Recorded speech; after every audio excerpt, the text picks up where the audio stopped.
Hey guys, it's Nurse Rini, and I am back to talk a little bit more about inductions of labor. And I'm doing that because I noticed that the Pitocin post got a bit of traction, so I figured this is a good time to have that conversation with you guys. So we're gonna have a bit of a mini course right now, so definitely save this to favorites so that you can refer back to it. So again, we're going to touch on induction of labor, and I'm going to be looking down at my notes, which you're going to see on the screen, but I'm going to go through those now. So let's get started. So our table of contents is as follows. We're going to talk about labor induction and the definition and the statistics with that. We're going to talk about reasons for an induction of labor, cervical ripening and what that means. We're going to talk about methods of cervical ripening, and then we're going to talk about risk for inductions of labor. Okay, let's dive. Important to know that there are a ton of women who have to get induced each year in the United States. Inductions account for more than 22% of pregnant women, and over 50% of women end up using Pitocin. So that's why it's really important that you understand the medication and what it means and what it does for you. And I don't want you guys to be fearful. And I think part of fear is not knowing. So we are going to dive into inductions of labor. So induction of labor, what is the definition? So by definition, an induction of labor is used to stimulate uterine contractions, and they want to stimulate these contractions in the uterus to cause cervical change. So the whole goal of an induction of labor is to give you the opportunity to have a vaginal birth. Okay, first things first. So some common reasons for inductions of labor include preeclampsia and eclampsia or other hypertensive disorders of pregnancy, hypertension meaning elevated blood pressures. If you're past 40 weeks, usually around 41 weeks, they would like to get you in between 41 and 42 weeks to get labor going, because the placenta does get a little old. And as my boss put it gets a little stale in there sometimes, right? If you have less than ideal fetal growth, if your baby is growing small, or if you have other identified placental issues, okay? If you have a uterine infection, which is very common after your water is broken, but you can get a uterine infection before your water is broken.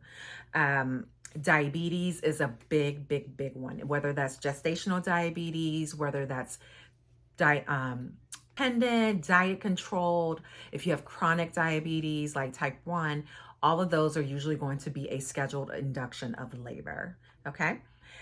If your water breaks and you don't actually get kicked into labor naturally, they will want to go ahead and get that ball rolling for you, okay? And then, of course, elective, all right? So I do want to touch on some of those reasons that I pointed out.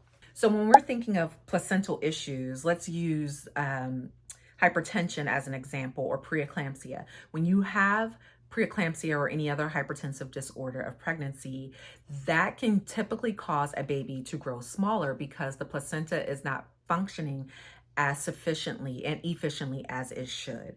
So with choosing an induction of labor, the doctors are hoping to be able to better manage the baby's care outside of the uterus, as compared to inside, because we know the placenta is not functioning optimally, okay? And also, if you have preeclampsia, the best way to get rid of that at the end of the day is going to be to not be pregnant anymore, though you can still become preeclamptic after delivery, okay? Low amniotic fluid is a big one, and there's a term for that, but what you should know is that your baby is cushioned with amniotic fluid, and if you have a low level of amniotic fluid, there is probably a reason for that, and they will want to get the baby delivered. Again, that's a whole, like, maybe the placenta is not functioning as it should. So these are things to keep in mind. Oftentimes, inductions of labor are recommended because they feel that your baby will do better outside of the uterus than inside at that point, okay? So now we're going to talk about cervical ripening and inductions of labor and how they're related. So the act of cervical ripening is going to be kind of like priming the cervix for delivery, right? Kind of getting it ready, like warming it up, you know what I'm saying? So there are a couple of ways to do that, and we are going to go over those. But one of the chemicals in the body that naturally does that are prostaglandins. And so there are times when prostaglandins are used to help facilitate that process outside of the body. Okay. So some of the methods for cervical ripening and that, getting the cervix ready for those labor contractions that hopefully help facilitate the dilation of the cervix more. Some of the methods for that include laminaria, which I've only really seen used a couple of times. I don't see it used a lot. Not that it's not used a lot, maybe by your provider, but that's just what I've observed. And then we have the cervical ripening balloon, and you might know what that is if you've ever had a urinary catheter. But basically, it's a plastic balloon that goes into the uterus and is inflated with water or saline, a fluid, and then that balloon puts pressure on your cervix and mechanically dilates it. We can go into that later if you have more questions about it. And then, of course, which is very classic, is a membrane sweep. So that's when they go in and they kind of scratch around the cervix to kind of release those prostaglandins that I previously talked about.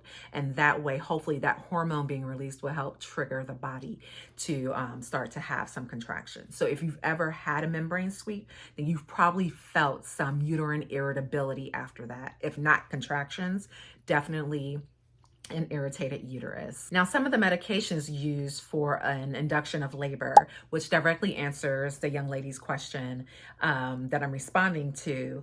She asked if we always have to use Pitocin. And like I said in the beginning, Pitocin is used about 50% of the time in labor, but there are some other methods by which you can get your cervix to dilate. And the doctors usually start off with misoprostol or Cytotec. And that is a pill that can be taken orally or it's inserted into the vagina. And that helps, soften the cervix and kind of sometimes get the cervix contracting.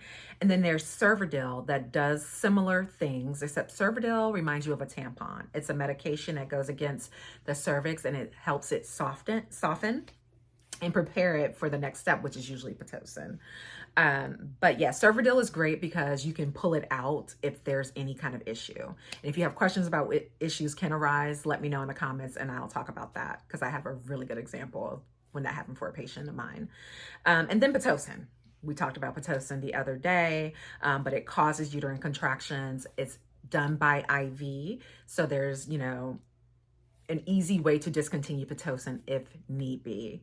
Pitocin, again, is, pretty good if it's managed correctly, and that's really what needs to happen. But used effectively, it can cause cervical change and get you a healthy, happy baby. So another way to help stimulate contractions and bring on labor could be to break your water. And you may hear this referred to as an AROM or artificial rupture of membranes, okay? So that means that they go in and they break your water. Now, this is not always appropriate, so it's really going to depend on where you are in the labor process, how dilated you are, how low down in the pelvis the baby is, before they decide whether or not to break your water, whether or not it's appropriate. So keeping in mind that it's an option, but it's not always an option. There are some parameters that you have to meet in order for them to do that. But again, it's called artificially rupturing your membranes, and they use like a plastic crochet hook. That's the only way I can describe it. And they just snag the water bag. It's really quite easy. They do it when they're doing a cervical exam, so it doesn't hurt you per se. It doesn't hurt at all. The discomfort you may feel will likely be from the cervical exam itself and not necessarily them breaking your water. Okay, so some of the risk of an induction of labor include infection and uterine rupture, though uterine rupture is rare, especially if you've not had a C-section. But there are always going to be risks to anything we do. The IV that we put in, there's a risk for infection and cellulitis. So there's just always going to be risks. But at the point of an induction, if your doctor recommends that, usually the benefits outweigh the risk. Okay, so just kind of keep that in mind. If they're recommending it, especially for a medical reason, or you're like going on near 42 weeks, it's probably about time to go ahead and potentially say yes. But again, discuss these things with your doctor. Like, don't just say yes because they recommend it. If you have questions or concerns or you need more information, feel empowered to ask. Okay, guys, I hope this was helpful. I know it was really quick, but I just like to make sure that people have information. That's really why I am here. That is why I became a nurse. I want people to know, and I want people to have a good experience. I always tell my patients, let me know if you have concerns or questions, because you're here for a happy reason. So if you leave here unhappy, then something didn't go well. And you can always feel free to talk to me. So if you have questions or concerns or comments, leave them below. Please follow, and feel free to DM me if you're shy. But if you have had an induction of labor and you want to share your experience in the comments, whether that's to like encourage someone else or make someone else feel less fearful, then definitely feel free to leave some comments below and share, your experience if you're willing. All right, like, comment, share, and follow. I'll see you guys next time. Bye.